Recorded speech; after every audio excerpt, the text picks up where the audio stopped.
has to care for. I don't understand what y'all were thinking. Just, I don't understand. But so she pulls on the edge of the bed frame that is like, it's like one of those shitty particle board furniture bed frames, you know, the shit you get for kids, and it doesn't last very long, but it's gonna last long enough to do its job. And she realizes that there's black electrical tape holding the black bed frame together, and she's like, cool, Josh broke the bed. Fuck. Even mom's like, that's suspicious. She thinks it's suspicious. She's like, my kid's the worst. Like, my kid is disgusting. Like, fucking kids. But she's probably just like, this is so gross. He broke the bed. He didn't want to tell me. Ugh. And so she goes and she gets a flashlight. She's like, I gotta check under the bed. I gotta see how much water there is. I gotta see what's up. So she comes back and lifts up the edge of the mattress and pulls on the bed frame. And that's when she sees something horrible. She runs out of the room, calls her husband Steve, and leaves him a voicemail that says, quote, please come home. Please call home. Please, it's an emergency.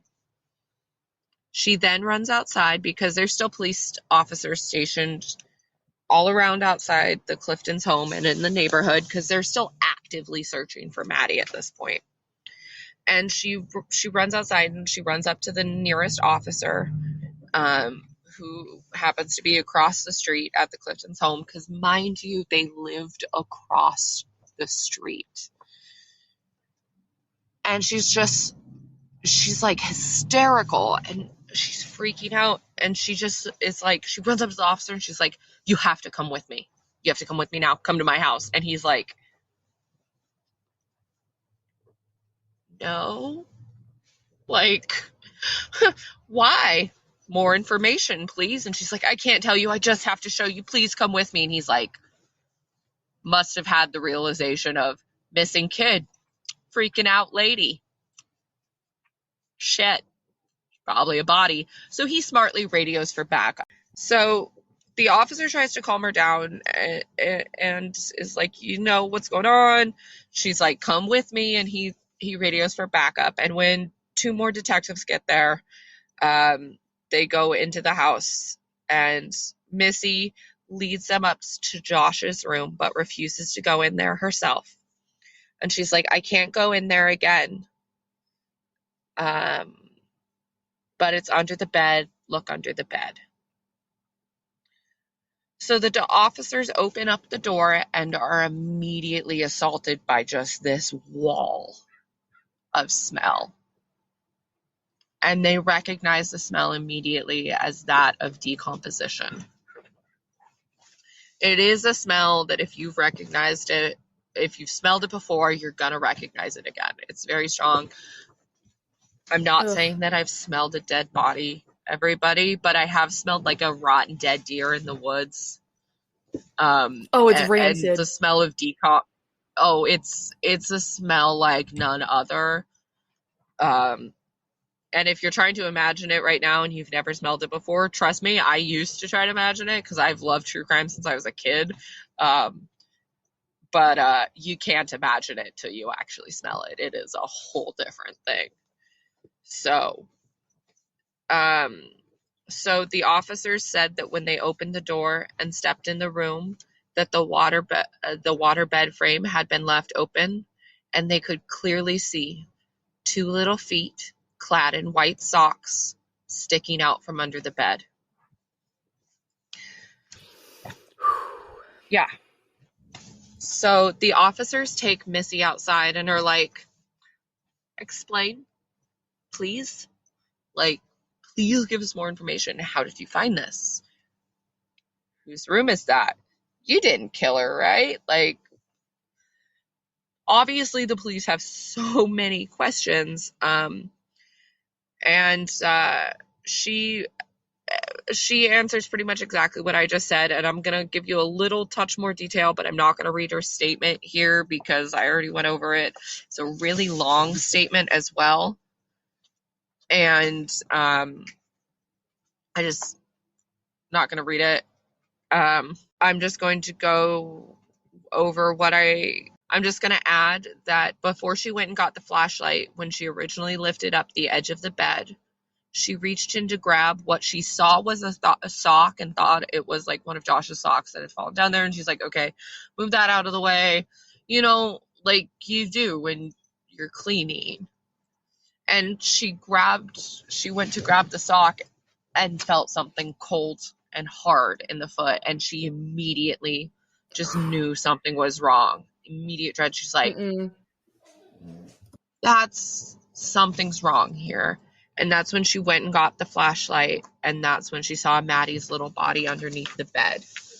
That is when she went and got the police, and that's when we get to where we are now, where the police go across the street, and they knock on the Clifton door, and they tell them that Maddie had been found just across the street. At this time, Josh's dad, Steve, comes home in response to the voicemail that Missy left for him. And he's like, what the hell? Why are there so many cops here? And that's when he finds out what's going on. And is like, oh my fucking God. But let's talk about Steve for a second here, because both Josh's dad and Maddie's dad are both named Steve. So that's a little confusing. Okay. We're gonna talk about Steve Phillips, Josh's dad, really quick, because he is an important player here. Not in the fact that he did anything to Maddie, but in the fact that he did do stuff to Josh, and he did do stuff to Missy, Josh's mom. That plays into, and the defense brings up, it's brought up later. There's a lot of questions here. In other words, he was a very mean and verbally abusive drunk. There are no like domestic violence reports that he physically hit them, and Josh has never said that he was physically struck or anything, but it's not a hard leap to go from verbal abuse and screaming to beating the crap out of someone. And even if he didn't beat the crap out of him, it was a matter of time. This just happened first. You know what I'm saying? Like, so Josh and his mom were being abused. And that just keep that in the back of your mind as we go through this, because it could definitely play into what Josh did and like why he had some violent urges. I said could. Just remember that I said could. Josh attended A. Philip Randolph Academy of Technology, which was a private school where he was not a loner at all, and he had plenty of friends, and he was a C student, like a very solid C student. He played sports, he loved to make people laugh, and was known as the class clown. Things came out later during trial and in the investigation that showed he was clearly not as friendly or as normal as he appeared. That person that was breaking into the Clifton house, yeah, that was Josh. Remember in the beginning when we talked about the staple gun and everything? That was Josh. He was obsessed with Jessie, as it came out later in trial. He had even stolen a picture one time of Jessie in a gymnastics leotard doing a front chest bend, so some type of gymnastics move where she was all like in like a back bend sort of scenario here. Josh had previously been in trouble with the Cliftons, and the girls actually at the time of the murder weren't even allowed to go play with Josh. This is because he had been discussing sex in front of them on 2 separate occasions. He had mentioned something about, like, he had shown them like a pornography magazine, And mind you, Maddie and Jesse are 8 and 11. And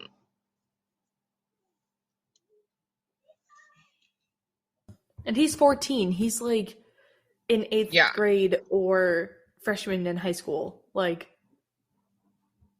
too young. Yeah, it's too young. He was in 9th grade. He had just entered 9th grade that September, and this is in November. So, and on another occasion, he had told Jesse, I'm paraphrasing here from the interview with Jesse, because she also didn't remember the exact wording. She said it was something about how he could have sex and wouldn't get anybody pregnant because he knew how to use a rubber.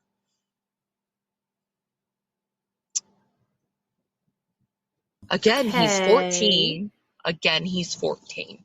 So obviously the girls were like, and went and told their grandma, and were like, Grandma, what?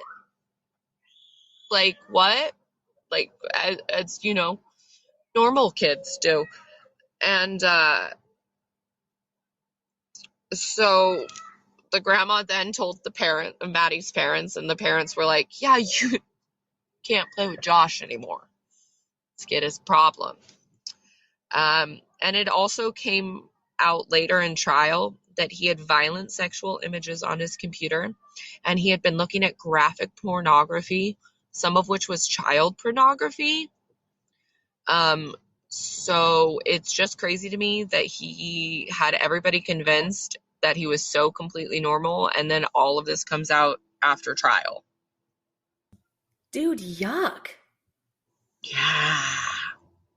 Yeah, he was looking at porn literally a half an hour before he killed Maddie. Violent rape porn. Yeah. Yeah. So it's just... Tina has entered the chat. Yeah. That was a great cut from Bob's Burgers right there. I love that. You're welcome. I love you for that. No, it's just, he was such a good actor and he was 14. Like, that's so scary to me. Ugh. So let's talk about the crime scene and what the police logged from his room. So first there was a shit ton of air fresheners and incense all over the room because he was trying to cover up the smell. There were 3 dirty bird cages contributing to the smell. There's Jesse's gymnastics picture taped to his headboard next to Maddie's missing picture, which is also taped to her missing flyer, and the stolen gymnastics photo are taped up next to each other on the headboard. What? There's Febreze. There's several rolls of tape. There's a baseball bat hidden behind the dresser. A Leatherman knife hidden behind his TV. The computer with porn on it. Tennis shoes covered in Maddie's blood. And they also took a chunk of carpet which was covered in what was assumed to be blood. A pillowcase, clothes that he was assumed to be wearing that day. And they also found and logged Maddie's panties. So the police go to her body? We'll get into that. No. But no, not off of her body. Okay. They were logged separately. Okay. So the police go to Josh's school to pick him up, and they take him, and they're just like, hey, your mom found Maddie.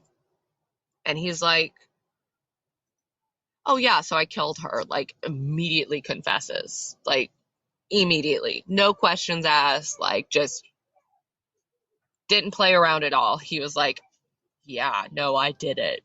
Yeah, yeah. So he decides to make a full confession. So he says that day that Maddie had come over to his house earlier and wanted to play with him, but he had said, no, I'm busy. I have a lot of chores to do.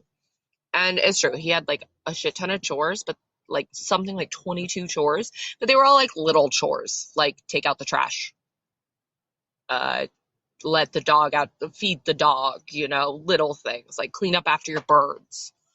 And like 22 is a lot, But like at the same time, I as a child grew up on a ranch and had a lot of chores, but so I don't think I'm like the best person to like go like, oh, that's a normal